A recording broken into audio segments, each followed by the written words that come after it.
The Boy in the Striped Pajamas, Chapter 17. Mother Gets Her Own Way. Over the course of the next few weeks, Mother seemed increasingly unhappy with life at Outwith, and Bruno understood perfectly well why that might be. After all, when they'd first arrived, he had hated it, due to the fact that it was nothing like home and lacked such things as three best friends for life. But that had changed for him over time, mostly due to Shmuel, who had become more important to him than Carl or Daniel or Martin had ever been. But Mother didn't have a Shmuel of her own. There was no one for her to talk to, and the only person who she had been remotely friendly with was the young Lieutenant Kotler, and he'd been transferred somewhere else. Although he tried not to be one of those boys who spends his time listening at keyholes and down chimneys, Bruno was passing by Father's office one afternoon while Mother and Father were inside having one of their conversations. He didn't mean to eavesdrop, but they were talking quite loudly, and he couldn't help but overhear. "It's horrible," Mother was saying, "just horrible. I can't stand it anymore." "We don't have any choice," said Father. "This is our assignment, and no, this is your assignment," said Mother. "Your assignment, not ours. You stay if you want to." "And what will people think?" asked Father. "If I permit you and the children to return to Berlin without me, they will ask questions about my commitment to the work here." "Work?" shouted Mother. "You call this work?" Bruno didn't hear much more because the voices were getting closer to the door, and there was always a chance that Mother would come storming out in search of a medicinal sherry. So he ran back upstairs instead. Still, he had heard enough to know that there was a chance they might be returning to Berlin, and to his surprise, he didn't know how to feel about that.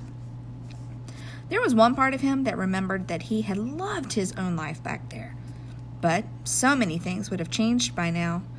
Carl and the other two best friends, whose names he couldn't remember, would probably have forgotten about him by now. Grandmother was, dead, and they almost never heard from Grandfather, who Father said had gone senile. But, on the other hand, he'd grown used to life at Outwith. He didn't mind Erlitz. He'd become much friendlier with Maria than he'd ever been back in Berlin. Gretel was still going through a phase and keeping out of his way, and she didn't seem to be quite so much of a hopeless case anymore. And his afternoon conversations with Shmuel filled him with happiness. Bruno didn't know how to feel and decided that whatever happened, he would accept the decision without complaint. Nothing at all changed for a few weeks. Life went on as normal. Father spent most of his time either in his office or on the other side of the fence. Mother kept very quiet during the day and was having an awful lot more of her afternoon naps, some of them not even in the afternoon but before lunch, and Bruno was worried for her health because he'd never known anyone to need quite so many medicinal sherries. Gretel stayed in her room concentrating on the various maps she had pasted on the walls and consulting the newspaper for hours at a time before moving the pins around a little. Erlitz was particularly pleased with her for doing this. And Bruno did exactly what was asked of him and caused no chaos at all, and enjoyed the fact that he had one secret friend whom no one knew about. Then, one day, Father summoned Bruno and Gretel into his office and informed them of the changes that were to come. "Sit down, children," he said, indicating the two large leather armchairs that they were usually told not to sit in when they had occasion to visit Father's office because of their grubby mitts. Father sat down behind his desk. "We've decided to make a few changes," he continued, looking a little sad as he spoke. "Tell me this. Are you happy here?" "Yes, Father, of course," said Gretel. "Certainly, Father," said Bruno. "And you don't miss Berlin at all?" The children paused for a moment and glanced at each other, wondering which one of them was going to commit to an answer. Well, I miss it terribly, said Gretel eventually. I wouldn't mind having some friends again. Bruno smiled, thinking about his secret. Friends, said Father, nodding his head. Yes, I've often thought about that. It must have been lonely for you at times. Very lonely, said Gretel in a determined voice. And you, Bruno? Asked Father, looking at him now. Do you miss your friends? Well, yes, he replied, considering his answer carefully. But I think I'd miss people no matter where I went. That was an indirect reference to Shmuel, but he didn't want to make it any more explicit than that.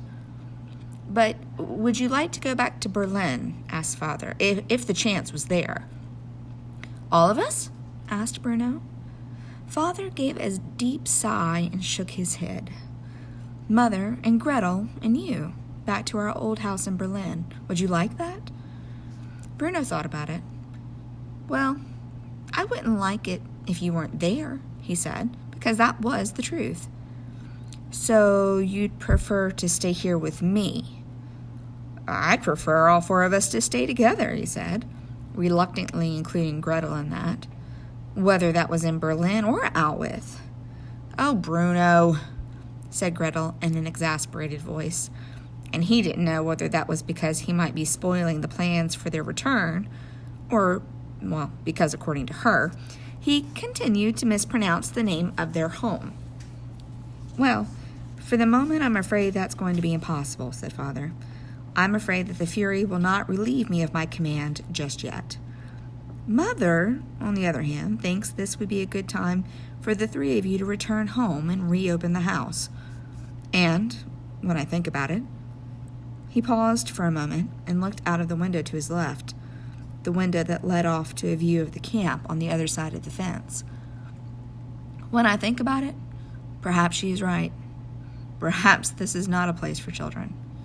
There are hundreds of children here, said Bruno, without really thinking about his words before saying them. Only they're on the other side of the fence. A silence followed this remark. But it wasn't like a normal silence where it just happens that no one is talking. It was like a silence that was very noisy.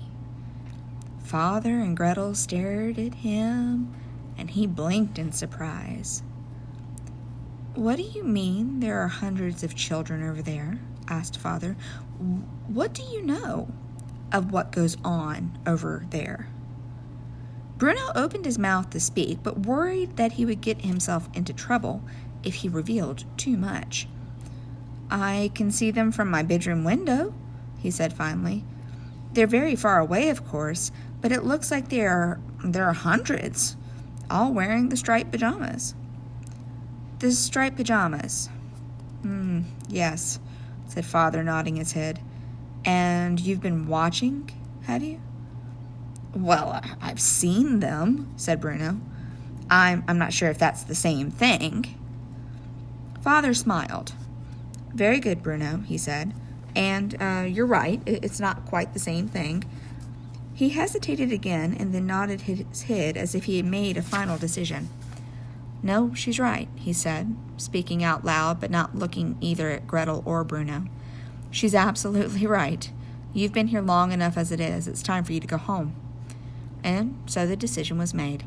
Word was sent ahead that the house would be cleaned, the windows washed, the banister varnished, the linen pressed, the beds made, and Father announced that Mother, Gretel, and Bruno would be returning to Berlin within the week. Bruno found that he was not looking forward to this as much as he would have expected, and he dreaded having to tell Shmuel the news. And that is the end of chapter 17.